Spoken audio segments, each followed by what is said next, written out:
Bueno, les damos ahora la bienvenida a este living de encuentro, donde vamos a ver, tratar el tema de cómo mejorar el flujo en áreas críticas de hospitales. Estuvimos acá, bueno, vamos a estar compartiendo esta charla con dos expertos. Una es Sofía Ranieri, que la veo ahí, es ingeniera y trabaja en el IEX. Y el otro es Carlos Herrera Yaspe, del Sanatorio Otamendi, que es bioingeniero. Bueno, para quienes no me conocen, yo soy Matías de la Quiesa, trabajo dentro del Hospital Británico, soy farmacéutico y trabajo en el área de calidad y seguridad del paciente del hospital. La idea que tenemos hoy, primero les hago un recordatorio de los aspectos técnicos. Recuerden entrar al audio para poder escuchar, que durante la presentación se pueden hacer preguntas o comentarios a través del chat o del botón de preguntas y respuestas, o levantar la mano directamente en el menú reacciones para que les podamos habilitar el micrófono. Y todas las preguntas o comentarios que tengamos van a ser respondidas al final de las presentaciones. Igualmente yo, mientras vayamos fluyendo en la charla, voy a ir chequeando cómo están las preguntas y respuestas y podemos quizás intervenir en ese momento si justo estamos tratando el tema o hay algo en particular. Bueno, la idea para el día de hoy era mezclar un poco, pensar un poco en lo que son las mejoras y los flujos de procesos dentro de los hospitales, acá en particular en áreas críticas, y teniendo en cuenta que este año se celebró, bueno, hace poquito, el 17 de septiembre, el Día Mundial de Seguridad del Paciente, y que la OMS puso para este año como objetivo mundial poder mejorar aspectos que tienen que ver con errores en la medicación. Lo que pensamos es pensar qué es lo que ocurre, cómo es el flujo, cómo es la perspectiva del flujo de los medicamentos dentro de un hospital, desde que uno lo administra a un paciente hasta que se solicita, se compra, se recepciona, ingresa, se controla, va a un depósito, pasa por el otro, se prescribe, se genera el pedido, se prepara, se valida primero ese pedido, se prepara y se entrega. Bueno, de todo ese flujo, un disparador que yo estaba pensando, en un momento nosotros acá en el hospital hicimos un trabajo que tenía que ver con el flujo justamente de materiales a partir de la farmacia. Estamos analizando, nos encontrábamos con un problema que teníamos muchas devoluciones de medicamentos. Nos pusimos a medirlo y en ese momento encontramos que el 20% de la medicación que salía, medicación llamémosle de los materiales que salían, volvían. O sea, uno de cada 5 ampollas, comprimidos, etcétera, todo sumado de lo que salía desde farmacia, volvía a la misma. Y eso hoy quizás hablamos o lo pensamos así, digamos, no nos dice mucho, pero si nosotros nos ponemos a analizar los tiempos operativos de cada una de todas las personas, y el reproceso que implica esto dentro del flujo, es una enormidad. Ustedes piensen que cada ampolla que tiene que volver es una ampolla que se pidió, que un técnico la preparó, que un farmacéutico la validó, que un cadete o alguna persona de depósito la transportó, una enfermera la recibió, la almacenó, y después nuevamente tuvo que pasar un farmacéutico para poder gestionar esa devolución, para que sea otra vez enviada por la enfermera, tomada por la persona de depósito o el cadete que la lleva, que vuelva a farmacia, que la reciba el técnico, que la vuelva a almacenar, y todo eso sencillamente para nada. Entonces yo lo que le quería plantear acá a los chicos justamente era, primero, si se encontraron con este problema, si lo ven como un problema crítico para los procesos dentro de los hospitales, o cómo lo visualizan desde sus distintas experiencias. No sé ahí, Carlos, si querés arrancar. Hola, buenas tardes a todos. Mati, ¿se me escucha bien ahí? Sí, perfecto, Estamos perfecto. online. Hola Sofi, hola a todo el equipo de IEX y los participantes. Y nada, en línea con tu problema, yo creo que haciendo un foco un poquito a lo que es la temática de este living de áreas críticas y lo que es el flujo de fármacos y la dispensación de fármacos en áreas críticas, lo vivimos. Yo creo que todos los que estamos relacionados un poco con este tema dentro de las instituciones es bastante crucial. De hecho, uno de los impactos más grandes que yo estoy viviendo en particular es, por ejemplo, tener que cambiar la medicación, ¿no? O sea, cuando un médico solicita un cambio de medicación por X o Y motivo, porque por ahí un antibiótico no impactó de la forma en la que se esperaba o porque un analgésico no surgió efecto, eh, ¿cómo se mueve toda esta logística que decías vos, Mati, para poder satisfacer entonces el nuevo requerimiento del médico? ¿Y cómo nos damos cuenta que después eso se pudo aplicar en tiempo y forma, en las dosis correctas, y el medicamento se pudo gestionar bien? Es un proceso que impacta muchísimo, muchísimo, tanto en lo operativo del sistema como en el cuidado del paciente. Para mí, si nosotros tenemos un circuito que no puede reaccionar bien, un proceso que no puede reaccionar bien a un cambio de medicación o mismo a una dispensación de una prescripción, impacta, o sea, impacta, y quiero darle la importancia de que impacta realmente en los cuidados de la atención. Yo creo que es un tema lindo para charlar en este living, y nada, prefiero que empecemos a debatir con vos, Mati, con Sofi, cuáles son causas, cuáles son unas posibles causas. A ver qué ustedes piensan. Sí, sí, tal cual. O sea, acá es importante pensar también que muchas veces el impacto de esto no se ve así tanto, o es relativamente complicado calcularlo, porque requiere de tantas pequeñas partes, pero el impacto es severo. Y sí, cuando empezamos a ver esto, lo primero que justamente, como vos decís, analizar es cuáles fueron las causas. Y vos, Sofi, ¿cómo lo ves el problema? Desde tu experiencia, qué encontraste que pueden ser los disparadores o los aspectos raíces sobre los cuales poder empezar a trabajar? Bueno, primero, buenas tardes a todos. Como se imaginarán, todos los que nos están escuchando y ustedes que también son expertos en esto, causas hay múltiples. Lo que uno tiene que saber hacer es tratar de identificar aquellas causas que tengan un impacto más significativo que otras, que realmente existe eso. Entonces hay que saber identificar bien cuáles de esas causas hay que abordar primero. Y entre las que nos encontramos en casi todos los procesos, primero tiene que ver con hay algunas que son muy fáciles de abordar, como simplemente que falla la comunicación interna, en donde no hay interacción quizá entre el plantel, el cuerpo médico, el cuerpo de enfermería, el cuerpo de farmacia, digamos, trabajan a veces de manera desarticuladas, entonces es simplemente un problema comunicacional. Nos pasa muchas veces también que encontramos una falta de conocimiento por el proceso en sí mismo. Al no tener un proceso estandarizado, no todo el mundo sabe de qué forma se deberían hacer las cosas, entonces el proceso queda ambiguo en un montón de situaciones, no se sabe bien cómo se prescribe la prescripción, cómo es, a través de qué plataforma es, tenemos papel, es a través es una prescripción electrónica, cuáles son todas las múltiples plataformas con las que trabajan los médicos, con cuáles trabaja enfermería, cuántas hojas tiene enfermería en su trabajo de todos los días, cuáles son las plataformas con las que trabaja farmacia para dispensar correctamente. La dispensación en sí misma, ¿es una dispensación oportuna? ¿Es correcta? ¿Todo el mundo conoce cómo es el proceso de dispensación de medicamentos?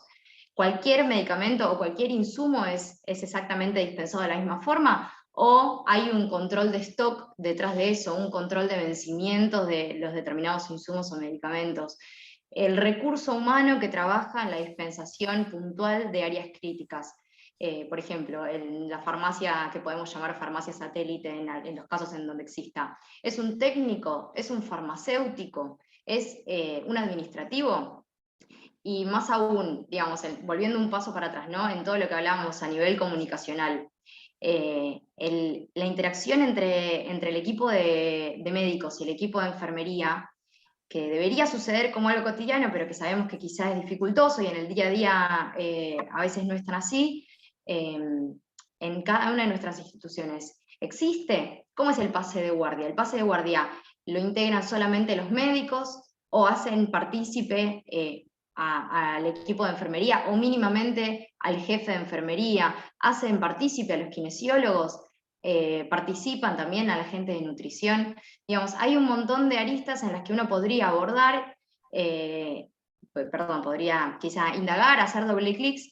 Entonces, desde ese punto de vista, causas hay muchas, pero bueno, resumiendo un poco, podemos hablar desde la prescripción médica, si está estandarizado o no, si todo el mundo conoce los procesos o no, los pases de guardia, quiénes los integran, cuándo y cómo se hacen, la dispensación, quién valida la prescripción una vez hecha, y cuáles son todas esas múltiples plataformas en las que trabajan los diferentes actores del proceso en sí mismo.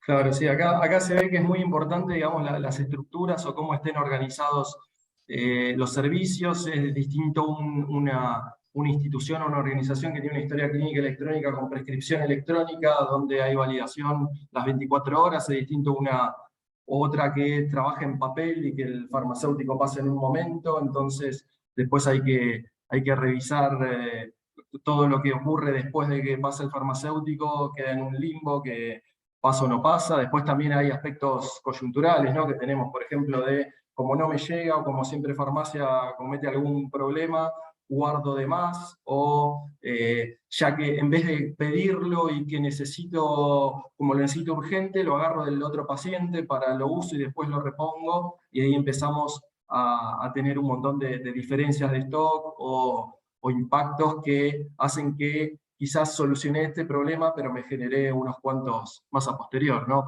Ahí radica de mucha relevancia toda la que son las herramientas logísticas.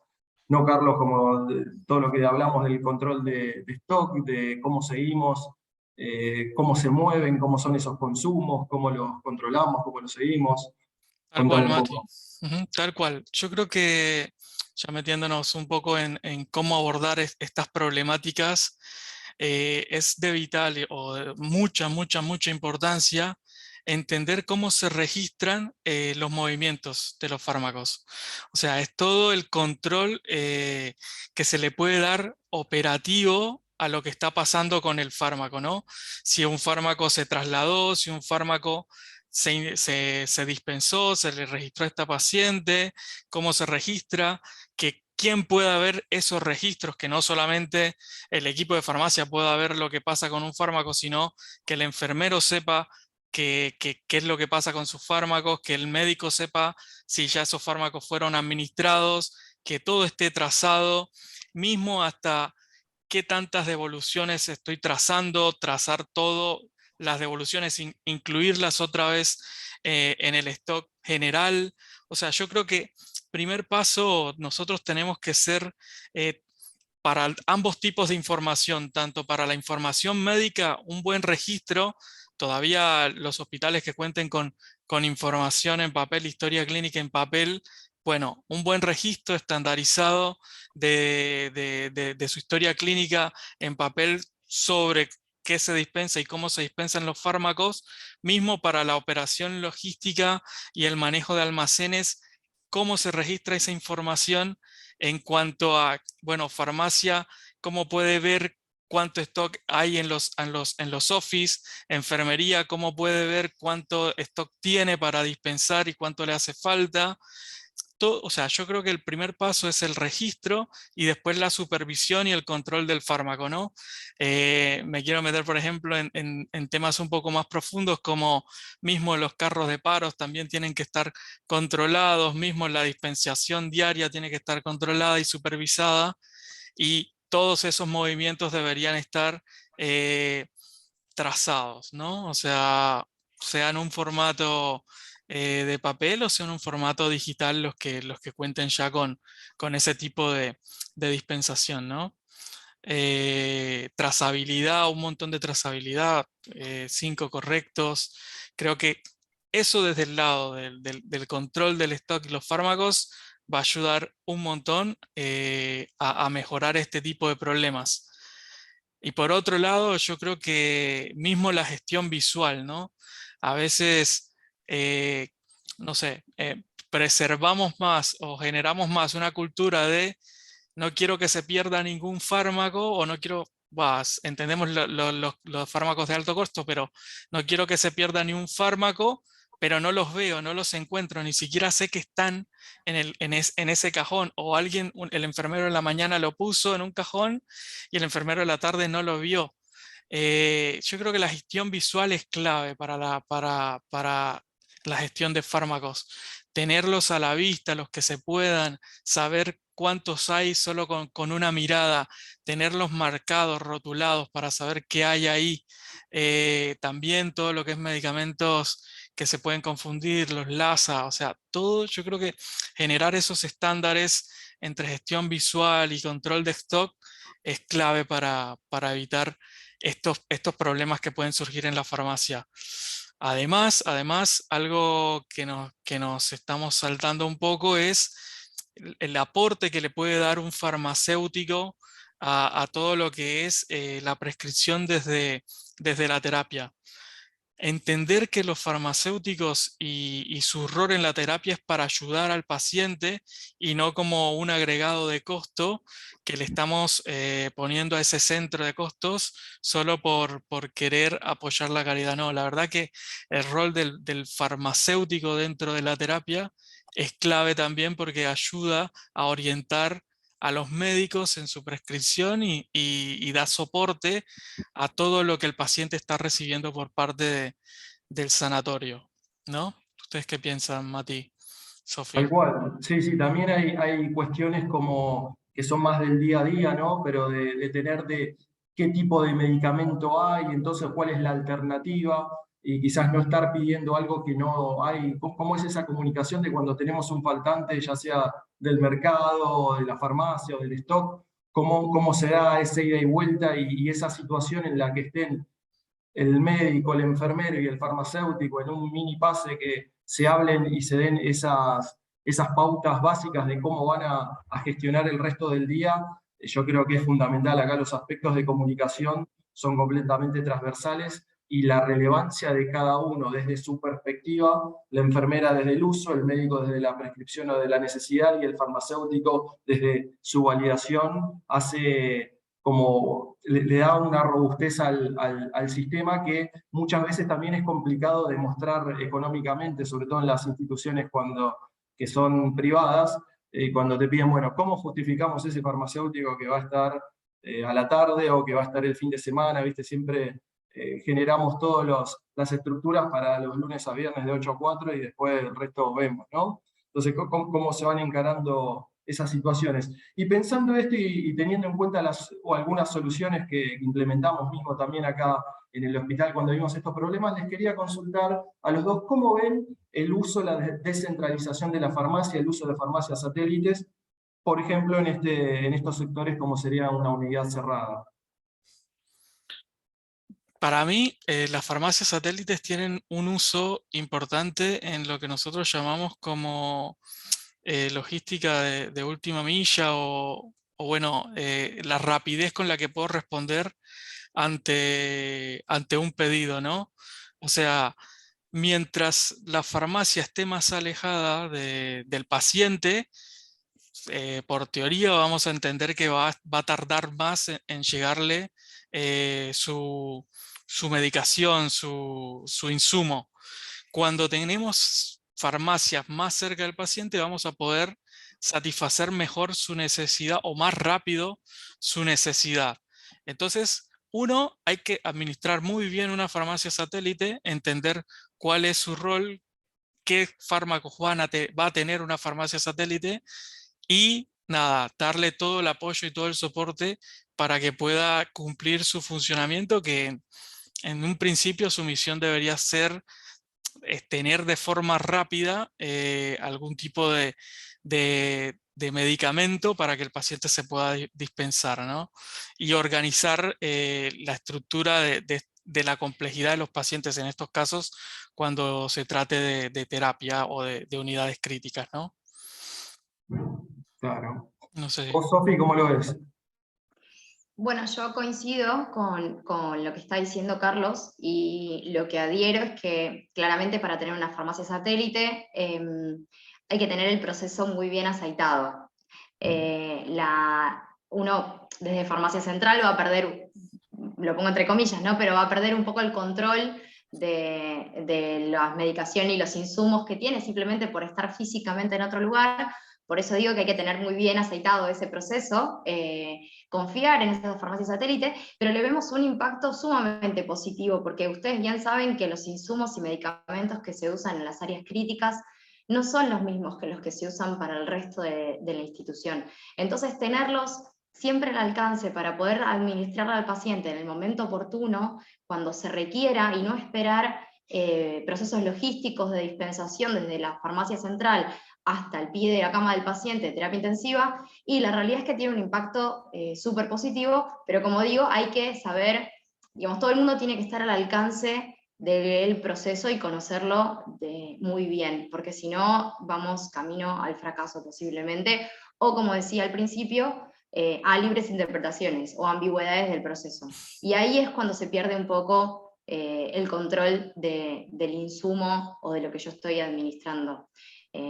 Y me gustaría agregar un poco estuvimos hablando mucho estuvimos hablando de múltiples estrategias, pero vos mencionaste, Mati, una que para mí es muy clave, que tiene que ver con el pase de guardia integrado. La realidad es que hoy estamos muy acostumbrados a que enfermería tenga su pase de guardia y que los médicos tengan su pase de guardia y actuar de forma un poco desarticulada. Sin embargo, también muestra muchos beneficios, no digo en toda la institución, pero en unidades donde sabemos que tenemos pacientes complejos, que no estamos hablando de 200 camas, estamos hablando de un número bastante finito de pacientes, pero que son pacientes críticos y que necesitan una atención quizá mucho más en la lupa que los demás pacientes de la institución.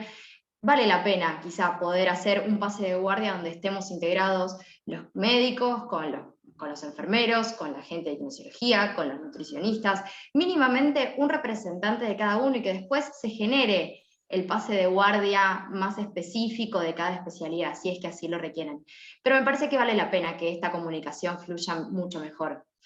Con respecto a otras de las estrategias que fuimos mencionando, también está el tema de la prescripción, ¿no? Ya sé que algunas instituciones tienen papel y que otras instituciones tienen un GIS donde se puede prescribir ahí de manera electrónica.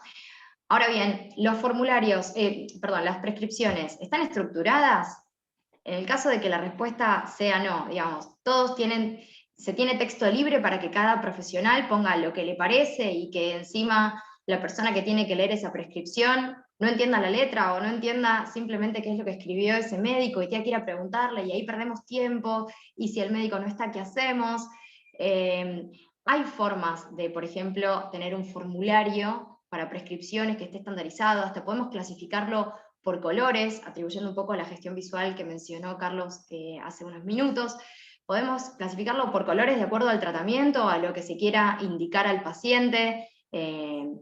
Hay muchas formas diferentes de poder hacer gestión visual para que lo que le estemos indicando al paciente sea entendido por todo el staff de manera muy rápida y tratando de romper barreras, como decía Carlos, de administrar mal un LASA o administrar mal un alto riesgo.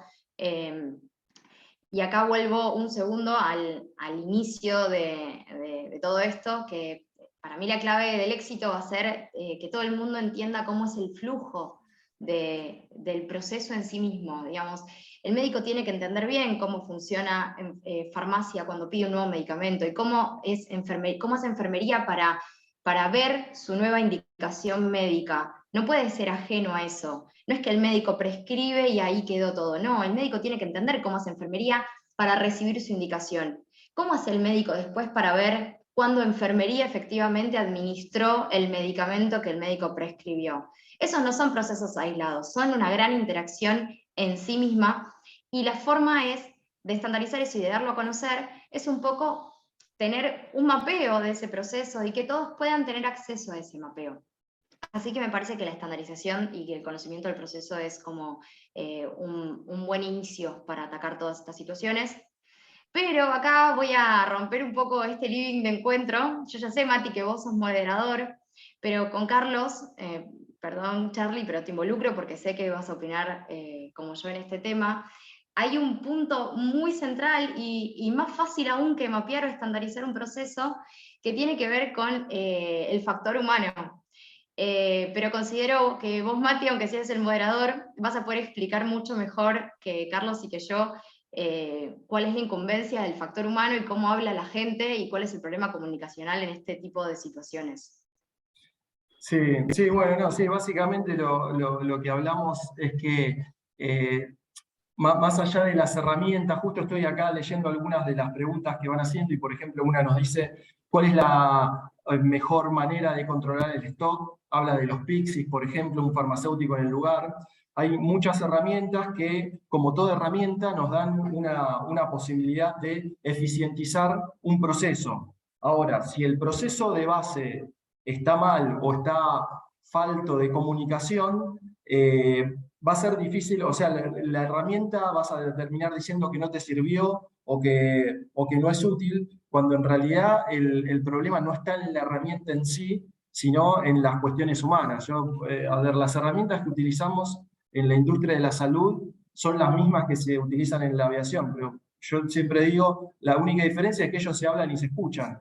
Nosotros es como que todo eso nos cuesta más, o pensamos que cuestiones como confirmar lo que vos me estás diciendo, porque escuchar no es solo escuchar, sino también yo asegurarme de que vos comprendiste lo que yo te dije, ¿no? Todos esos microaspectos son donde está, yo creo, la verdadera oportunidad, que después obviamente con muchas herramientas, con tecnología que se pueda asignar, se puede hacer muy, muy eficiente cada uno de esos procesos.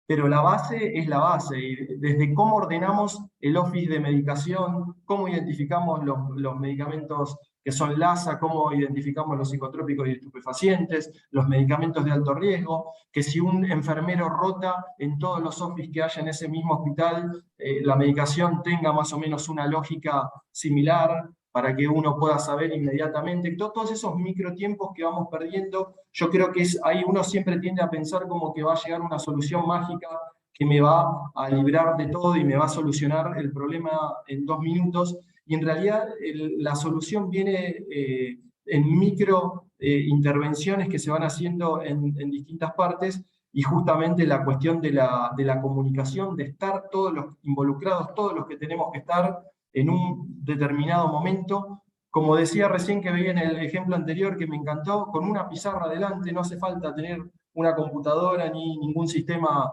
demasiado sofisticado, es una pizarra, estar las personas que tenemos que estar, el farmacéutico, el enfermero, el médico, y decir, miren, este paciente pasa esto, esto otro y esto otro. Esos 10, 15 minutos que se toman cambian absolutamente el impacto y la efectividad que puedan tener cualquiera del resto de las medidas con las que nosotros podemos implementar, que obviamente todas son muy útiles. Podemos tener tableros en línea donde estemos mirando toda la información, pero si yo no entiendo de qué habla ese indicador, o cómo yo lo impacto, o cómo el otro impacta mi trabajo, hay determinadas cosas, como decía recién, por ejemplo, un faltante de stock en el mercado, que el médico no lo sabe y sigue pidiendo lo mismo, y el enfermero pide lo mismo, no se hablan, el médico y el enfermero dicen, estos de farmacia son un desastre, el de farmacia dice, estos no saben, siguen pidiendo lo mismo cuando no está, y es nada más sentarnos y hablar 2 minutos y se soluciona todo. Entender cómo mi trabajo te impacta a vos y cómo tu trabajo me impacta a mí, ¿no? Cómo logramos ese encadenamiento y ese flujo en la operación. Estoy viendo acá, a ver, voy a empezar a ver, ya estamos y 41, esto termina 45. Quería empezar a ver un poquito las preguntas que estamos teniendo o los comentarios. Estoy viendo acá, voy de atrás para adelante. Claudia Green pregunta, ¿los office de enfermería en nuestro país continúan siendo centros de preparación, dilución de fármacos de alto riesgo? ¿Qué aporte se puede hacer desde el rol del farmacéutico en áreas críticas? Bueno, acá ustedes, sí, evidentemente es muy importante dentro de lo que son los office o cuando se utilizan como de dilución y de preparación, el tema de lo que se llama la cabina estéril, o de no interrumpir esas situaciones de preparación. En muchos lados se usa una especie de cintas o de indicaciones corporales que dicen no me molestes, estoy preparando. Se tratan de cerrar esos office para preservar la medicación y preservar las personas que están ahí preparando las medicaciones.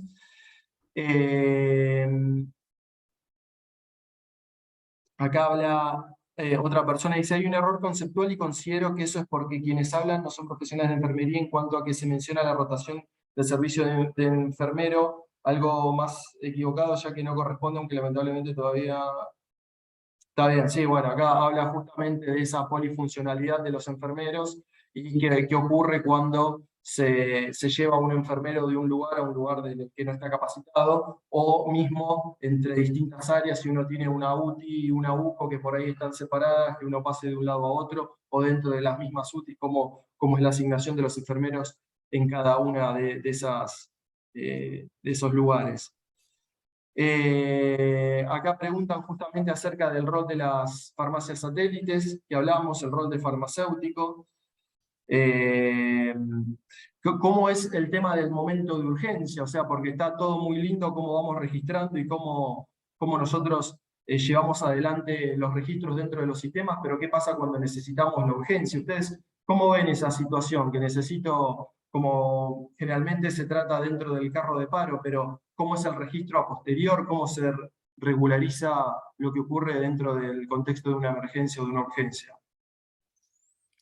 Yo creo que en la urgencia lo principal es la vida, salvaguardar la vida del paciente, pero como una actividad subyacente en algún momento debe existir el registro de lo que pasó, ¿no?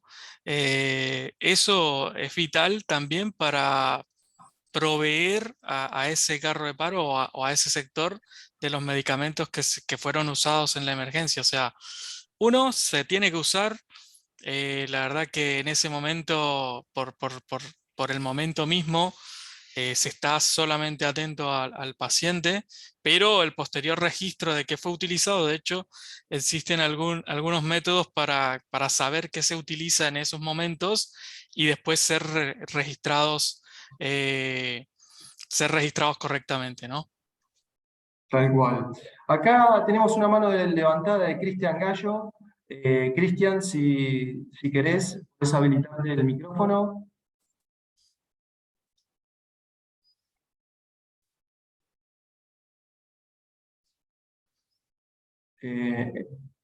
Ahí le permitimos, no sé si Cristian puede perdón, sí, empezar, por bueno, no favor. sabía cómo es la dinámica. Cristian, ¿nos escuchás? ¿Podés hablar?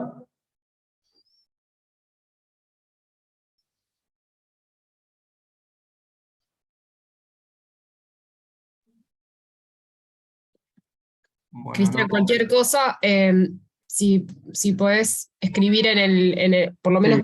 por el preguntas y respuestas para saber si nos estás escuchando. Acá hay un tema interesante, estoy leyendo otro de los registros.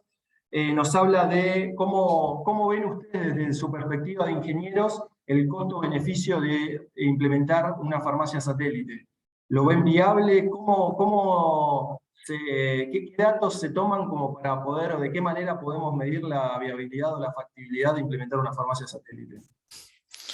Muy, muy buena pregunta.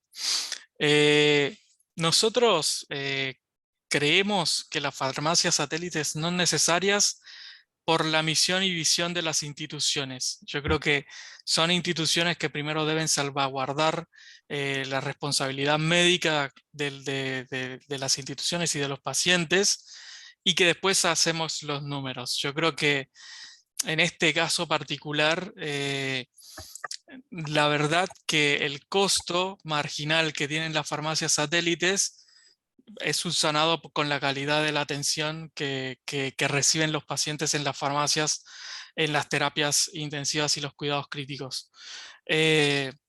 Para agregar eso, el costo de no tener una farmacia satélite también recae sobre todo el personal que atiende en las terapias intensivas, ¿no? O sea, cuando una terapia intensiva no tiene una farmacia satélite o comunicación fluida con una farmacia, siempre va a recabar entre qué atención le va a brindar al paciente. Yo creo que Los números se pueden hacer, pero para mí lo vale tener la farmacia satélite. Perfecto. Bueno, buenísimo. Estamos llegando ya, tenemos ahí un par de preguntas más, pero estamos justo sobre la hora. Así que Carlos y Sofía, quería agradecerles mucho por la participación. Se dio una muy linda charla, lástima los tiempos que siempre nos apremian. Les quería agradecer por estar y bueno, si no comprendo mal, hay un break ahora y después continuamos con el foro, con la actividad La ciencia de datos en la mejora de procesos a cargo del doctor Santiago Esteban. Así que desde nuestra parte, muchísimas gracias y nos estaremos viendo en una nueva oportunidad.